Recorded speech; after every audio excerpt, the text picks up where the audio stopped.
It's the day millions of Americans head to the polls to cast their votes in the midterm elections. But in a small university classroom at the London School of Economics in the British capital, about 20 Americans are gathered for a final phone banking session before the polls close in the US. This final pop-up campaign off is starting! They're members of Democrats Abroad, the international arm of the Democratic Party that works to mobilize overseas voters.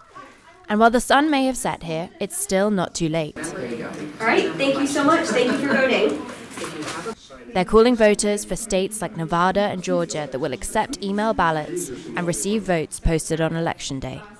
Democrats Abroad is the representative group of the Democratic Party abroad. Our foremost mission is really to get out the vote and make sure that Democrats are elected in every election. Though they may be an ocean away from the fray in Washington, as far as these organizers are concerned, these voters should not be overlooked. The battleground states, we can really make a difference, and we did in 2020.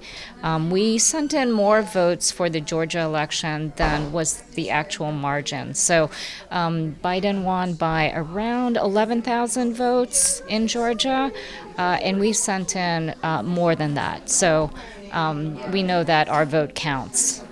Thanks in part to efforts of groups like Democrats Abroad, overseas turnout doubled from 2016 to 2020. However, while turnout has been increasing, the midterms typically bring out fewer voters both stateside and abroad, making their efforts an uphill battle. Though the challenge doesn't bother these passionate volunteers. They're committed to getting overseas American citizens involved in their nation's democracy. They have 3 hours, but they can still, they can, if they have their ballot, they just email it or just go to the website, they can do it all online. So we're calling states that still can do it all electronically because they still have a few hours to get the votes in. After months of campaigning, these Democrats have made their final calls to get every vote they can. Now all that's left is to watch the results come in. Polly Thompson, City News. Voting is fun!